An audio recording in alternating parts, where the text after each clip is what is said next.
السلام علیکم ویورز، ہمارے چینل پر خوش آمدید۔ روز رات کو نند کے روم میں کوئی جاتا تھا۔ مجھے ایسا ہی لگتا کہ شاید آیا نند کے روم میں جاتی ہے، پر اس رات جیسے ہی مجھے شک ہوا اس کے روم میں عورت نہیں بلکہ مرد جاتا ہے تو میرے ہوش اڑ گئے تھے کہ ایسی حرکت کون کر سکتا ہے، اور وہ مرد آخر کون ہے۔ جیسے ہی ایک رات وہاں گئی تو یہ دیکھ کر میرے ہوش اڑ گئے تھے کہ نند کے روم میں تو میرا نام نسرین ہے، میری شادی کو 10 سال ہو گئے ہیں، پر میرا سسرال اتنا اچھا نہیں تھا جتنا انہوں نے شادی سے پہلے دکھاوا کیا تھا۔ مجھے اس بات کا دکھ ساری زندگی رہا، لیکن عورت کی قسمت میں سمجھوتا ہی ہوتا ہے، میں نے بھی اسی لیے چپ چاپ سے برداشت کیا۔ میری ایک ہی نند تھی جو کہ سب پر بھاری تھی، میں اس کے ہر ظلم سے سہتی تھی۔ وہ بلا کی خوبصورت تھی، اسے خود پر کافی ناز تھا۔ میں بھی اکلوتی بہن تھی، پر میرا ایک بھائی تھا جو کہ لاپرواہ پر کافی ذہین تھا، اسی لیے ابا نے اسے زبردستی ڈاکٹری کی تعلیم دلوائی تھی، پر وہ اپنی پڑھائی پر کوئی توجہ نہیں دیتا تھا۔ لیکن خاندان کے سبھی لوگ اس کے پاس ہی جاتے تھے تاکہ پیسے بچ سکے۔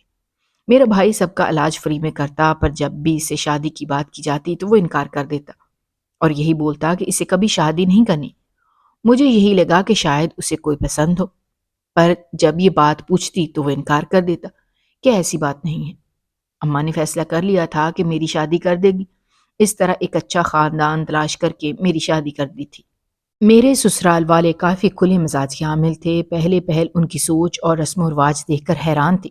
مجھے ان کے رنگ میں ڈھلنے میں کافی دشواری ہوئی، خصوصی طور پر میری نند اس معاملات میں زیادہ پیش رہتی تھی، پر میرا شوہر اس پر کوئی بھی پابندی نہیں لگاتا تھا، جس کی وجہ سے وہ مزید بگڑ گئی۔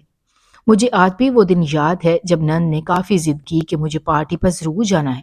میری ایک ہی تو سہیلی ہے جس کی پارٹی پر اگر نہ گئی تو وہ ناراض ہو جائے گی۔ اس کی ضد کے آگے شوہر نے مجھے بھی کہا کہ تم اس کے ساتھ پارٹی پر چلی جاؤ۔ میں بھی حیران تھی، لیکن انکار کیسے کر سکتی تھی؟ اسی لیے رات کو تیار ہو کر اپنی نند کے ساتھ اس پارٹی پر چلی گئی۔ جدھر پہنچ کر میں حیران ہو گئی تھی، کیونکہ اپنی نند کو میں نے کسی لڑکے کے ساتھ دیکھ لیا تھا۔ وہ اس کے ساتھ کافی ہنس ہنس کر باتیں کر رہی تھی، اور جب میں نے اسے اس لڑکے کے ساتھ ایک روم میں جاتے ہوئے دیکھا تو میرے ہوش اڑ گئے تھے۔ نہ جانے وہ ایسا گناہ کیوں کر رہی تھی۔ 1 گھنٹہ باہر کھڑے ہو کر میں نے اس کا انتظار کیا، پر وہ وہاں سے نہ نکلی۔ مجھے کافی حیرانی ہوئی، میں تھک ہار کر واپس گھر آ گئی اور اپنے شوہر کو نند کی ساری بات بتا دی، پر شوہر نے میری بات پر یقین نہ کیا کہ میری بہن ایسی نہیں ہے۔ اگلے دن جیسے ہی نند گھر آئی تو شوہر کو بولی کہ میری سہیلی کا ایکسیڈنٹ ہوا تھا، اسی لیے اس کے ساتھ تھی، جبکہ اس کے اس جھوٹ نے مجھے ہلا کر رکھ دیا تھا۔ اس نے مجھے میرے شوہر کے سامنے جھوٹا ثابت کر دیا تھا، پر جھوٹ کے پاؤں نہیں ہوتے۔ میں دل ہی دل میں یہی دعا کرتی تھی کہ اللہ اسے ہدایت دے اور اس کا یہ جھوٹ سب کے سامنے آ جائے، پر ایک روز اس کی حالت کافی خراب ہو گئی تھی۔ مجھے وہی رات یاد آنے لگی جب میں نے اسے اس لڑکے کے ساتھ دیکھ لیا تھا۔ گھر والوں نے اسے کہا کہ نورینا تم ٹھیک تو ہو؟ وہ بولی کہ بس مجھے بدہضمی ہے، شاید اسی لیے ابکائی آئی ہے، پر وقت کے ساتھ ساتھ اس کا پیٹ پھولنے لگا تھا۔ ایک روز وہ کافی بن ٹھن کر کہیں جا رہی تھی۔ ساس نے پوچھا کہ کدھر جا رہی ہو؟ تو بولی کہ سہیلی کا پتہ کرنے جا رہی ہوں۔ مجھے شک ہونے لگا، اسی لیے اس کا پیچھا کیا، پر وہ تو اسی لڑکے کے پاس گئی تھی۔ وہ اب اس کا ہاتھ تھام کر رو رو کر نہ جانے کیا کہہ رہی تھی۔ مجھے تو درد سے اس کا پریشان چہرہ ہی دکھائی دے رہا تھا، پر اگلے ہی پل اس نے اپنے پیٹ پر ہاتھ رکھا تھا۔ میں سارا معاملہ سمجھ گئی تھی کہ نند امید سے ہے اور وہ ناجائز بچہ اسی لڑکے کا ہے، لیکن فوراً ہی میں گھر چلی گئی تھی۔ نند اس دن کافی بدمزاج ہو گئی تھی، لیکن بڑھتے ہوئے پیٹ سے وہ کیسے ہی سچ چھپا سکتی تھی۔ اس لیے ایک روز اس کی فائل میرے شوہر کے ہاتھ لگ گئی۔ شوہر حیران ہو گیا تھا، پر وہ یہی بولی کہ بھائی ایسی بات نہیں ہے، میں نے چھپ کر اس سے شادی کی تھی، میں نے کوئی ناجائز کام نہیں کیا ہے۔ شوہر نے اسے ایک تھپڑ لگایا تھا کہ تم نے اچھا نہیں کیا، تم اب واپس اپنے شوہر کے پاس چلی جاؤ۔ نند کو گھر سے نکالنے پر ساس نے میرے شوہر کو جلی کٹی سنائی تھی۔ کچھ دن ایسے ہی گزر گئے تھے، جب ایک روز نند جیسے ہی گھر میں داخل ہوئی تو اس کی حالت کافی خراب تھی۔ اس کے بال بکھرے ہوئے تھے، ہونٹ سوجا ہوا تھا، جبکہ اس کا پیٹ پہلے کی طرح پھولا ہوا بھی نہیں تھا۔ یہ دیکھ کر سب کے ہوش اڑ گئے تھے۔ اس سے پہلے کہ وہ گر جاتی، جب میں نے اسے سہارا دیا تھا، اسے پوچھنے لگی کہ یہ حرکت کس کی ہے، تو وہ بولی کہ میرے شوہر نے مجھے طلاق دے دی ہے، اس نے شرط رکھی تھی کہ اگر میرے ساتھ رہنا ہے تو یہ بچہ کرانا پڑے گا۔ میں نے اس کی بات مان کر یہ غلط کام بھی کر دیا، پر اگلے ہی دن وہ میری سوتن لے آیا۔ یہ سن کر ہم سب آگ بگولا ہو گئے تھے۔ نند چیخنے لگی تھی، بار بار اسی لڑکے کا نام لیتی تھی۔ شوہر یہی کہتا کہ تمہیں کہا تھا نا کہ وہ لڑکا اچھا نہیں ہے، پر پھر بھی تم نے اس سے چھپ کر شادی کر لی۔ تم نے گھر والوں کی بات نہ مان کر بہت بڑی غلطی کی ہے۔ یہ اسی کا خمیازہ ہے جو تمہیں بھگتنا پڑ رہا ہے۔ میرا بھائی ایک روز مجھے سسرال سے لینے آیا تو وہ بھی نند کی حالت دیکھ کر حیران ہو گیا تھا کہ کیسے ایک ہنستی کھیلتی خوبصورت لڑکی اب الجھی ہوئی حالت میں مریضہ لگ رہی تھی۔ میرے شوہر نے میرے بھائی سے بات کی کہ اگر تم اس کی ذہنی حالت کو سمجھ سکو تو کوئی دوا بتا دو۔ تو بھائی نے ایک انجیکشن بتایا تھا جس سے نند کی تکلیف کم ہو سکتی تھی اور وہ کچھ دیر سو سکتی تھی، پر شوہر بولا کہ میں اپنی بہن کو ایسا انجیکشن نہیں دے سکتا، وہ ہم پر بوجھ نہیں ہے، مجھے تو ایسی دوا چاہیے جس سے اس کا سکون واپس آ جائے۔ تمہارے اس انجیکشن سے تو صرف ہم ہی سکون میں رہیں گے، ورنہ میری بہن تو بے سکون ہو کر سو جائے گی۔ تو میرا بھائی میرے شوہر کی یہ بات سن کر شرمندہ ہو گیا۔ مجھے بھی اچھا نہیں لگا تھا کہ شوہر نے میرے بھائی کی کافی بے عزتی کی ہے۔ نند کو ایسے ہی دورے پڑتے تھے، وہ بالکل پاگل ہو گئی تھی۔ شوہر اور ساس جانتے تھے کہ اب ان کی بیٹی سے کوئی بھی شادی نہیں کرے گا۔ نند دن رات شور کرتی رہتی تھی۔ انہی دنوں میں بھی امید سے ہو گئی تھی، پر میری اس خوشخبری پر کوئی بھی خوش نہ تھا۔ ساس کو اپنی بیٹی کا صدمہ تھا، جبکہ شوہر نے بھی اس عرصے میں میری کوئی خدمت نہ کی، پر اپنی اس حالت کی وجہ سے نند کا شور مجھے زہر لگتا تھا۔ میرا بھائی مجھے یہی بولتا تھا کہ تم ایسا کرو کہ اپنی نند کو وہ انجیکشن لگواؤ جس سے تمہاری راتوں سکون کی گزرے گی، پر میں ڈر جاتی تھی کہ مجھ سے یہ ہمت والا کام نہیں ہوگا۔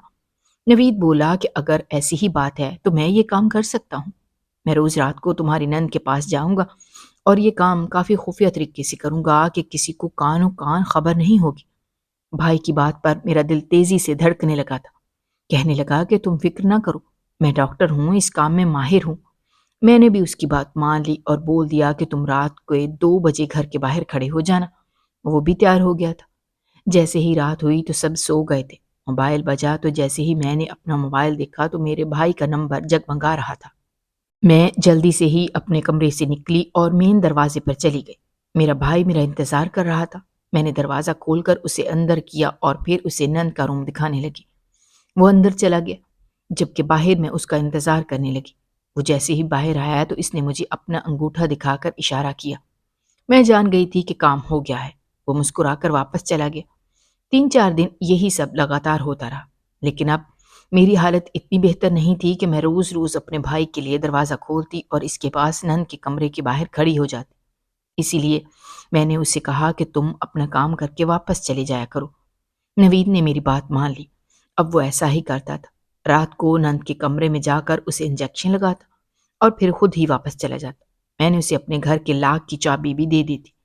اگلے روز نند اٹھتی تو اس کی حالت کافی عجیب ہوتی۔ اس کے چہرے پر ایک تھکن ہوتی اور وہ کافی سست دکھائی دیتی۔ سب گھر والے یہی سمجھے کہ شاید وہ ٹھیک ہو رہی ہے۔ میں نے بھی سکھ کا سانس لیا کہ اس انجیکشن کی وجہ سے اسے کافی فرق پڑ رہا ہے۔ اب گھر میں کافی سناٹا ہوتا تھا، لیکن میری نند بالکل بچوں کی طرح ہو گئی تھی۔ ایسا لگتا تھا کہ جیسے وہ 13 سال کی بچی ہو۔ اس کی حرکتیں بچوں والی تھی۔ اس کا کھانے پینے اٹھنے بیٹھنے کا خیال رکھنا پڑتا تھا۔ اسی وجہ سے اپنے شوہر سے بات کر کے میں نے ایک آیا بھی رکھ لی تھی جو کہ 24 گھنٹے اسی کے ساتھ ہوتی تھی۔ آیا کو ایک کوارٹر بھی دے دیا تھا جو کہ گھر کے بالکل ساتھ تھا۔ وہ اپنے ایک بیٹے کے ساتھ وہاں رہتی تھی۔ اس کا بیٹا نند کا ہم عمر تھا، لیکن اتنا بڑا بھی نہیں تھا۔ وہ بھی گھر کے کام کاج میں کافی ہاتھ بٹایا کرتا تھا۔ میں بھی اس سے بہت سے کام کروا لیتی تھی۔ اس طرح میری زندگی کافی اچھی گزرنے لگی تھی۔ نند بھی خاموش سی رہتی تھی۔ مجھے لگا کہ اب جیسے انجیکشن کی کوئی ضرورت نہیں ہے۔ ایک روز میں جیسے ہی میکے گئی تو میں نے اپنے بھائی کو منع کر دیا کہ اب انجیکشن کی کوئی ضرورت نہیں ہے، اب تم میرے سسرال نہ آنا۔ اور چونکا اب آیا 24 گھنٹے اس کے پاس رہتی ہے تو اس طرح اسے بھی شک ہو جائے گا۔ تو اس بات پر میرا بھائی چونک گیا تھا، کہنے لگا کہ کیسی بات کر رہی ہو، اس انجیکشن کا کوئی نقصان نہیں ہے، اور اگر میں لگاتار لگاتا رہوں گا تو نند ایسی ہی رہے گی، لیکن اگر میں نے نہ لگایا تو وہ پھر سے شور کرنے لگے گی۔ اس لیے میں تو یہی مشورہ دوں گا کہ اسے روز انجیکشن لگنا چاہیے۔ میں نے اسے منع کر دیا کہ نہیں، اب میں اور رسک نہیں لے سکتی کیونکہ اب وہ بالکل ٹھیک ہو گئی ہے۔ ہاں، اگر نند نے پھر سے شور کیا تو میں پھر سے تمہیں بول دوں گی۔ نوید بھی چپ ہو گیا۔ 3 دن گزرے تھے۔ میری ساس بہت پریشان ہونے لگی۔ وہ جب بھی نورینا کی حالت دیکھتی تو اس سے پوچھتی کہ تم ٹھیک تو ہو، رات کو تمہیں نیند تو آ گئی نا؟ تو وہ خوشی خوشی یہی بتاتی کہ ہاں میں ساری رات سوئی تھی، لیکن پھر میری ساس پریشان ہو جاتی کہ اگر وہ ساری رات سکون سے سوئی ہے تو اگلی صبح اس کے بال اتنے الجھے ہوئے کیوں ہوتے ہیں؟ دوسری بات یہ کہ وہ ایسی تھکی ہوئی محسوس ہوتی ہے، اس کا چہرہ بالکل بے رونق ہوتا ہے۔ اچانک اس کے ساتھ کیا ہو رہا تھا؟ وہ دن بدن کمزور ہو رہی تھی۔ ساس کہنے لگی کہ مجھے نورینا کو ڈاکٹر سے چیک کروانا چاہیے۔ یہ بات سن کر تو میرے ہوش اڑ گئے تھے کہ اگر یہ پول کھل گئی کہ میں اس کو انجیکشن لگواتی ہوں تو میں بری طرح پھنس جاؤں گی۔ میں نے اپنی ساس کو روک دیا اور اسے بتایا کہ میرا بھائی اس مرض کا علاج کرتا ہے اور وہ ضرور بتا دے گا کہ اس کے ساتھ کیا مسئلہ ہے۔ میری ساس خاموش ہو گئیں اور پھر بولیں کہ تمہارا بھائی تو بالکل نکما ہے، میں اپنی بیٹی کو تو اچھے ڈاکٹر سے ہی چیک کرواؤں گی۔ پر میرے شوہر نے میری بات مان لی اور بولا کہ باہر کے ڈاکٹر کو بلوا کر ہم کوئی رسک نہیں لے سکتے، نوید گھر کا ہی ڈاکٹر ہے تو یہی بہتر رہے گا کہ ہم نورینا کا علاج اس سے کروائیں۔ ساس نے بھی آخر کار میری بات مان لی۔ میں نے جلدی سے ہی نوید کو فون کر دیا اور اس کو ساری بات بتا دی۔ وہ جیسے ہی آیا تو نورینا کا علاج کرنے لگا۔ کچھ دیر بعد ہی وہ بولا کہ پریشانی کی کوئی بات نہیں ہے، یہ بالکل ٹھیک ہے۔ نوید نورینا سے سوال کرنے لگا، وہ بالکل بچوں کی طرح اسے جواب دے رہی تھی اور کافی خوش ہو گئی تھی۔ میں نے محسوس کیا کہ میری نند میرے بھائی کے ساتھ بہت ہنسی خوشی کھیل رہی ہے اور باتیں کر رہی ہے، جبکہ میرا بھائی نوید اس کی کافی پیار سے ٹریٹ کر رہا تھا۔ مجھے یہ بات کچھ کھٹک رہی تھی۔ میں نہیں چاہتی تھی کہ وہ نند کے ساتھ ہنسی خوشی باتیں کرے۔ کچھ دیر بعد وہ واپس چلا گیا تھا۔ نورینا اداس ہو گئی۔ وہ اب روز کہتی تھی کہ مجھے نوید کے ساتھ کھیلنا ہے۔ یہ بات سن کر تو میں پریشان ہو گئی تھی، لیکن میں نے نوید کو سختی سے منع کر دیا تھا۔ ساس کہنے لگی کہ نوید کو کال کرو اور اسے بولو کہ ہمارے گھر آ جائے، کچھ دیر نورینا کے ساتھ بیٹھے اور اس کے ساتھ کھیلے۔ تو میں ساس کو انکار کر دیکھتی کہ نوید کی ڈیوٹی ہے اور وہ مصروف ہے۔ ساس کو بھی یہی لگتا تھا، لیکن اصل بات تو یہ تھی کہ میں خود نہیں چاہتی تھی کہ نوید میری نند کے قریب آئے۔ دوسری جانب اماں جب بھی اسے بولتی کہ اب تم شادی کر لو تو وہ یہی کہتا کہ اسے بھی شادی نہیں کرنی۔ میں کافی پریشان ہو گئی تھی۔ ایک روز میں نے اس سے پوچھا کہ اگر تمہارے دل میں کوئی لڑکی ہے تو بتا دو، ہم اس کے گھر ہی رشتہ لے کر چلے جائیں گے۔ تو وہ خاموش ہو گیا، اس نے کوئی جواب نہ دیا۔ مجھے اب اس پر شک ہونے لگا۔ میرا یہ شک بھی سچ نکلا جب ایک روز میری ساس بولی کہ تم اپنے بھائی کی شادی کب کرواؤ گی؟ میں نے اسے کہا کہ میرا بھائی ابھی شادی نہیں کرنا چاہتا، تو وہ خاموش ہو گئی۔ میں نے اسے کہا کہ میرا بھائی ابھی شادی نہیں کرنا چاہتا تو وہ خوش ہو گئی تھی۔ پہلی دفعہ اس نے میرے بھائی کا ذکر مجھ سے کیا تھا۔ اس کے اگلے ہی دن میرا شوہر مجھ سے بولا، تم اپنے بھائی کو کہو کہ وہ میری بہن سے شادی کر لے۔ میں نے اس کی بات سنی تو فوراً ہی انکار کر دیا کہ نوید ایسا کبھی نہیں کر سکتا، وہ تو صرف ایک ڈاکٹر سے شادی کرنا چاہتا ہے۔ میں نے اسے انکار تو کر دیا، لیکن میرے اندر ڈر بیٹھ گیا تھا۔ اب میں یہ محسوس کر رہی تھی کہ میرا شوہر میرے بھائی سے بہت زیادہ رابطے قائم کر رہا ہے۔ میں نہیں جانتی تھی کہ وہ کس موضوع پر بات کرتا ہے، لیکن ایک روز میں نے اس کے میسج پڑھ لیے تھے جس میں شوہر نوید سے نورینا کا ذکر کر رہا تھا۔ میں یہ دیکھ کر حیران رہ گئی تھی کہ مجھے کافی غصہ آیا، لیکن میں نے اپنے بھائی نوید کو منع کر دیا کہ خبردار جو تم نے اس لڑکے کا خیال بھی اپنے دل میں لانے کی کوشش کی۔ میں بالکل نہیں چاہتی تھی کہ کوئی پاگل لڑکی میری بھابھی بنے۔ تو اس پر وہ خاموش ہو گیا اور پھر بولا کہ لگا ایسی کوئی بات نہیں ہے، میں خود بھی نہیں چاہتا کہ میں اسے شادی کروں، لیکن میں تو بس یہ چاہتا ہوں کہ وہ جلد از جلد ٹھیک ہو جائے۔ وہ کافی خوبصورت لڑکی ہے، ایسی لڑکی کو میں اکیلا نہیں دیکھنا چاہتا۔ میں چاہتا ہوں کہ وہ ٹھیک ہو جائے اور پھر سے اپنی زندگی انجوائے کرے۔ اسی لیے میں نے تمہارے شوہر کو کہا ہے کہ میں اس کا علاج کروں گا، اور اس نے بھی اجازت دے دی ہے۔ میں نے جیسے ہی اس کی بات سنی تو میں کافی حیران ہوئی تھی۔ مجھے اچھا نہیں لگ رہا تھا کہ میرا بھائی نورینا کا علاج کرنا چاہتا ہے، لیکن وہ ایک ڈاکٹر تھا، شاید اسی وجہ سے وہ یہ سب کر رہا تھا۔ میں خاموش ہو گئی تھی۔ نوید اب روز میرے گھر آ جاتا تھا اور وہ میرے شوہر کے ساتھ نورینا کو ڈسکس کرتا تھا۔ نورینا بھی کافی خوش ہو جاتی اور اس کے ساتھ کافی کھیلتی تھی۔ اس کا ذہن بالکل بچوں کی طرح تھا اور میرا بھائی بھی بچہ بن کر اس کے ساتھ کھیلتا تھا۔ یہ چیز مجھے کافی عجیب لگتی تھی، لیکن میں کچھ بھی نہیں کر سکتی تھی۔ میں نے آیا کو کافی سمجھایا کہ جب بھی میرا بھائی آئے تو وہ نند کو کمرے میں لے کر چلی جایا کرے، لیکن جب آیا یہ سب کرتی تو میری نند چیخنے لگ جاتی اور شور کرنے لگتی کہ اگر میں نوید کے پاس نہ گئی تو وہ چیخنا بند نہیں کروں گی۔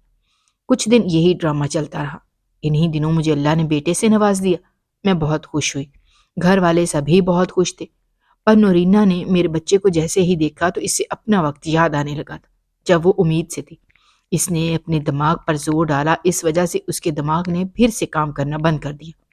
میرا بھائی بھی کافی پریشان ہوا۔ اب نورینہ میرے بیٹے کے آس پاس ہی منڈلانے لگی تھی۔ مجھے یہی ڈر لگا رہتا کہ کہیں وہ میرے بیٹے کو نقصان نہ پہنچا دے۔ اسی لیے ایک روز میں نے اپنے بھائی کو پھر سے کہا کہ تم نورینہ کو انجیکشن لگانے پھر سے آنا شروع کر دو، پر وہ تو پہلے پریشان ہو گیا تھا۔ میں جانتی تھی کہ وہ نورینہ کے لیے اپنے دل میں جذبات رکھتا ہے۔ میں نے اسے کہا کہ تمہارے لیے لڑکیوں کی کمی نہیں ہے، تمہیں کوئی بھی اچھی خوبصورت لڑکی مل جائے گی۔ میں جانتی ہوں کہ نورینہ کافی خوبصورت ہے، اس کی خوبصورتی تمہیں اپنی جانب کھینچ رہی ہے، لیکن وہ ایک بچگانہ ذہن رکھتی ہے، تم شاید یہ بھول رہے ہو۔ نوید بھی کہنے لگا کہ ایسی بات نہیں ہے، میں پاگل سے کبھی شادی نہیں کر سکتا، میرا دماغ خراب نہیں ہے، پر میں کیا کروں، میں جب بھی اس کا علاج کرتا ہوں تو اس کی خوبصورتی مجھے اپنی جانب کھینچ لیتی ہے۔ لیکن فکر نہ کرو، میں روز رات کو آ جایا کروں گا اور اسے انجیکشن لگا دیا کروں گا۔ اس کی باتوں سے مجھے کافی تسلی ملی۔ اب وہ پھر سے خود ہی رات کو آ جاتا، اس کے پاس گھر کی چابی تھی، مجھے باہر جانے کی ضرورت ہی نہیں پڑتی تھی، اور اس طرح میرا بیٹا کافی سکون کی نیند سونے لگا۔ میں بہت خوش ہوئی، پر میری ساس کو تو پھر سے پریشانی ہونے لگی کہ نہ جانے ان کی ہنستی کھیلتی نورینہ کو پھر سے کیا ہو گیا ہے، وہ رات کو اتنی جلدی کیسے سو جاتی ہے۔ وہ جب اگلے دن اٹھتی ہے تو اس کی حالت پھر سے کافی عجیب ہوتی، اس کے بال بکھرے ہوئے تھے اور اس کے چہرے پر تکان کے اثرات تھے۔ مجھے یہی لگا کہ انجیکشن کی وجہ سے اس کی ایسی حالت ہے۔ پہلے بھی نوید جب اسے انجیکشن لگانے آتا تھا تو اس کی یہی حالت ہو جاتی۔ اس کے کچھ دن بعد ہی مجھے ایک بہت اچھی خبر ملی جس نے میرے دل کو سکون پہنچایا تھا، کیونکہ میرے بھائی نے ایک لڑکی چن لی تھی اور اس نے گھر والوں سے کہہ دیا تھا کہ میں اس کولیگ سے شادی کرنے کے لیے تیار ہوں۔ نوید نے سب گھر والوں کو خوش کر دیا تھا، جبکہ میری ساس نے جیسے ہی سنا تو اس کا منہ بن چکا تھا۔ وہ بولی کہ میری بیٹی اتنی پیاری ہے، اتنی خوبصورت ہے، اس میں کیا کمی ہے، تم اپنے بھائی سے بولو کہ اس سے شادی کر لے۔ میں نے ساس کو صاف انکار کر دیا کہ نہیں، میرا بھائی ایک ڈاکٹر سے شادی کرنا چاہتا ہے، پر نوید ابھی اس سے شادی نہیں کرنا چاہتا تھا۔ وہ یہی بولتا تھا کہ ابھی 1 سال وہ صبر کرنا چاہتا ہے، کیونکہ وہ نہیں چاہتا کہ نورینہ کے علاج کرنے میں اسے کوئی رکاوٹ ہو اور اس کی بیوی اس کام میں دخل اندازی کرے۔ میں بھی اس کو سمجھتی تھی۔ وہ دوپہر کو جب بھی میرے گھر آتا تھا تو نورینہ کا علاج کرتا تھا، وہ بھی اس کے ساتھ کافی ہنستی کھیلتی تھی، لیکن رات کو جب بھی آتا تھا تو کسی کو معلوم نہیں ہوتا تھا۔ اس طرح نورینہ کو وہ خفیہ طریقے سے انجیکشن لگا کر واپس چلا جاتا تھا۔ دن ایسے ہی گزرتے رہے۔ پھر ایک روز میں نے جو دیکھا تو مجھے اپنی آنکھوں پر یقین نہ آیا۔ ایک روز جیسے ہی نورینہ کو کھانا دینے آئی تو اسے ابکائی آنے لگی۔ اس کی یہ حالت دیکھ کر تو مجھے وہ دن یاد آیا جب وہ حاملہ ہوئی تھی۔ پریشان ہو کر میں نے کسی کو بھی نہ بتایا اور خود ہی اپنی نند کو ہسپتال لے گئی۔ جیسے ہی مجھے ڈاکٹر نے بتایا کہ وہ امید سے ہے تو یہ سن کر تو میرے سر پر آسمان گر گیا تھا۔ مجھے کافی خوف آیا کہ اب میں کیا کروں۔ اگر یہ بات اپنے ساس سسر کو بتاتی تو وہ دونوں ہی پریشان ہوتے، اور انہوں نے اپنی بیٹی کو تو قصوروار نہیں ٹھہرانا تھا، کیونکہ وہ تو بچی تھی اور اسے تو کچھ بھی نہیں پتا تھا، پر نہ جانے یہ کون تھا جس نے نورینہ کے ساتھ ایسی حرکت کی تھی۔ لیکن میں یہ سچ کب تک چھپا سکتی تھی۔ ایک روز جیسے ہی نند کا پھولا ہوا پیٹ میری ساس نے دیکھا تو وہ بولی کہ ہائے، میری بیٹی کو کیا ہوا؟ میں نے کافی چھپانے کی کوشش کی، لیکن میری ساس نے دائی بلوائی۔ اس نے جیسے ہی نورینہ کا علاج کیا تو گھبراتے ہوئے بولی کہ تمہاری بیٹی تو پیٹ سے ہے۔ ساس تو بے ہوش ہو گئی تھی۔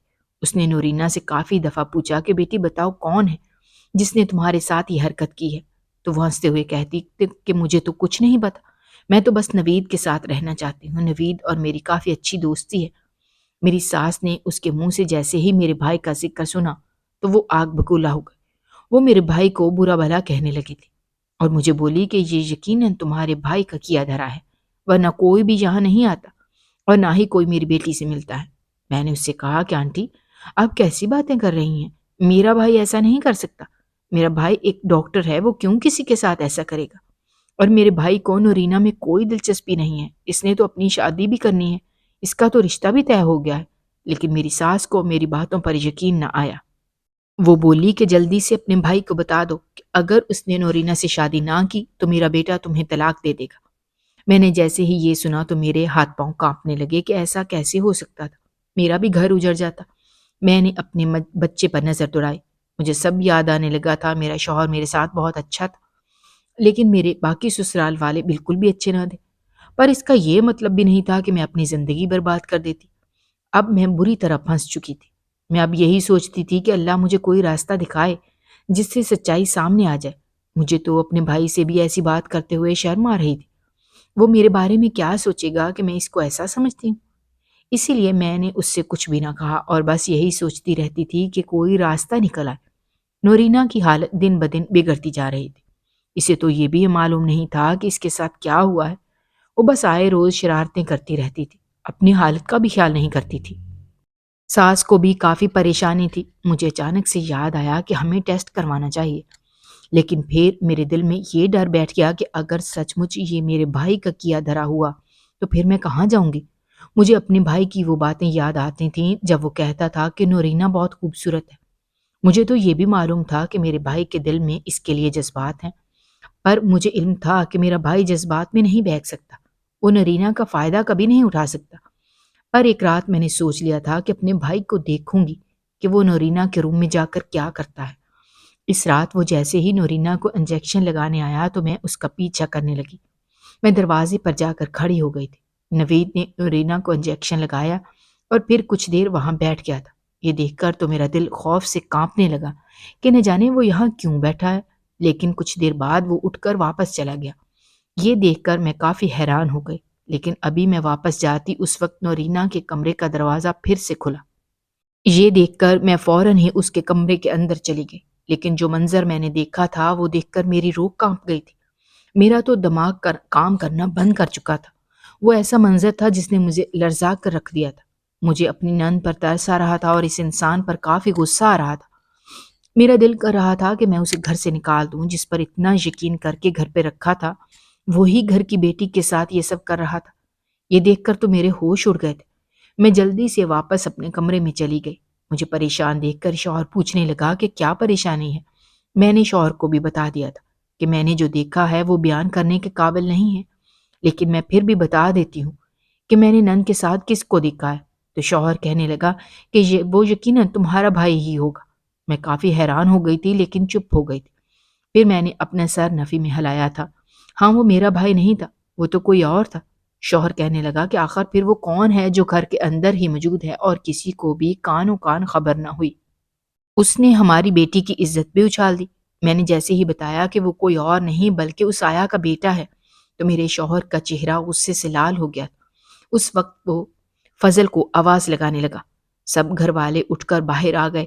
میری نند کو تو نیند کا انجیکشن لگا ہوا تھا، شاید اسی لیے وہ گہری نیند سوتی رہی تھی، پر سب گھر والے لاؤنج میں آ گئے۔ آیا بھی اپنے بیٹے فضل کے ساتھ آ گئی تھی۔ پریشانی کی حالت میں ساس میرے شوہر سے کہنے لگی کہ کیا ہوا ہے، تم اتنا کیوں چلا رہے ہو؟ شوہر نے کسی کو کچھ بھی نہ کہا، سیدھا جا کر اس نے فضل کو پیٹنا شروع کر دیا تھا۔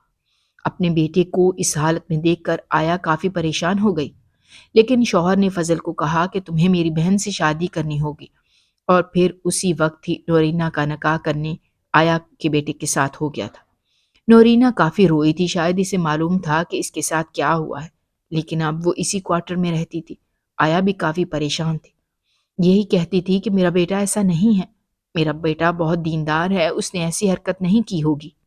لیکن سب نے اسے سمجھایا کہ اگر تمہارا بیٹا ایسا نہ کرتا تو شاید وہ اپنی صفائی ضرور دیتا۔ وہ کچھ بھی نہیں بولا، اس کا یہی مطلب ہے کہ یہ سب کچھ اسی نے کیا ہے۔ شوہر نے سب کو غصے سے کہا کہ اب کوئی بھی اس موضوع پر بات نہیں کرے گا۔ دن ایسے ہی گزرتے رہے تھے۔ میں نے جیسے ہی نوید کو بتایا کہ نورینا کا نکاح آیا کے بیٹے کے ساتھ ہو گیا ہے، کیونکہ اس کے پیٹ میں جو بچہ ہے وہ اسی کا ہے، اسے میں نے خود ہی دیکھا تھا۔ وہ تمہارے جانے کے بعد نورینا کے کمرے میں جاتا تھا اور اس کے ساتھ زبردستی کرتا تھا۔ تو میرا بھائی کافی حیران ہوا، اس کے چہرے کا رنگ اڑ گیا تھا اور وہ افسوس کرنے لگا۔ میں بولی کہ تم شکر کرو کہ میری ساس نے تمہیں کچھ نہیں کہا، کیونکہ انہیں یہی لگتا تھا کہ تم نے یہ سب کیا ہے، جس پر نوید کے چہرے کے تاثرات بدل گئے تھے۔ میں نے نوید کو تسلی دی کہ یہ صرف میری ساس ہی سوچتی ہے، میں نے ایسا کچھ بھی نہیں سوچا، بلکہ اس کی بات کی تحقیق کی، اور پھر جب مجھے پتا چلا کہ یہ سب کچھ اس فضل نے کیا ہے تو میں نے سب کو بتا دیا تھا۔ میرے بھائی نے سکھ کا سانس لیا تھا۔ اس نے فوراً ہی کہا کہ میں شادی کر رہا ہوں۔ میں بھی کافی خوش ہو گئی تھی۔ اس طرح میرے بھائی کی شادی ہو گئی۔ میں نے ایک چیز محسوس کی تھی کہ جب بھی نورینا فضل کے ساتھ میرے بھائی کے سامنے جاتی تھی تو میرا بھائی کافی پریشان دکھائی دیتا تھا، اس کا چہرہ پسینے سے تر ہو جاتا تھا۔ ایک روز میں نے جیسے ہی اپنے بھائی کو فضل کے ساتھ دیکھا تو میں حیران ہو گئی تھی، کیونکہ فضل کافی گھبرایا ہوا تھا اور وہ شاید میرے بھائی سے معافی مانگ رہا تھا، جبکہ میرا بھائی اسے غصے سے دیکھ رہا تھا۔ مجھے گڑبڑ لگی تھی، مجھے ایسا محسوس ہوا جیسے کچھ چھپا ہوا ہو۔ میں وہ سب جاننا چاہتی تھی، اسی لیے ایک روز میں فضل کے پاس چلی گئی۔ مجھے دیکھ کر وہ میری کافی آؤ بھگت کرنے لگا تھا۔ میں نے اسے منع کیا تھا کہ تمہیں اتنا سب کچھ کرنے کی کوئی ضرورت نہیں ہے، بس میں تم سے جو پوچھنے والی ہوں تم اس کا جواب سچ سچ دینا۔ تو وہ گھبرا گیا اور بولا کہ میں آپ کو کیا پوچھنا ہے؟ اس بات پر میں نے اس سے کہا کہ میرا بھائی تم سے اتنا کیوں ملتا ہے؟ تو وہ گھبرا گیا، اس کے چہرے پر پسینہ آیا تھا۔ میں اسے بھانپ گئی تھی، لیکن میں نے اسے جلدی سے کہا کہ اگر تم نے سچائی نہ بتائی تو پھر تم منہ کی کھاؤ گے، کیونکہ کبھی نہ کبھی تو سچ سامنے آ ہی جائے گا۔ پر وہ بولا کہ میں آپ کو جو سچائی بتاؤں گا اس پر آپ کبھی بھی یقین نہیں کریں گے، اسی لیے میں نے آج تک اپنا منہ نہیں کھولا۔ تو میں اس کی بات سن کر ہکا بکا ہو گئی تھی کہ آخر ایسی کون سی سچائی ہے جو وہ مجھ سے چھپا رہا ہے۔ میں نے اس سے کہا کہ میں تمہاری بات پر یقین کروں گی۔ تو اس نے جب وہ سچائی میرے سامنے رکھی تو میرا دل دہل اٹھا تھا۔ میں نے کبھی نہیں سوچا تھا کہ میں یہ سب سنوں گی۔ میں اب جب بھی اپنے بھائی کو دیکھتی تھی تو کافی حیران ہو جاتی تھی کہ میں نے جسے فرشتہ سمجھا تھا وہ تو ایک شیطان نکلا تھا۔ میں جان گئی تھی کہ نورینا کے ساتھ وہ سب کچھ میرے بھائی نے ہی کیا تھا۔ نورینا نے جس بچے کو جنم دیا وہ میرے بھائی کا تھا۔ فضل نے اس بچے کو تسلیم کر لیا تھا، میرے بھائی نے اسے چپ کروایا تھا کہ اگر تم نے اس راز کو کسی کے سامنے بھی ظاہر کیا تو میں تمہیں مار دوں گا۔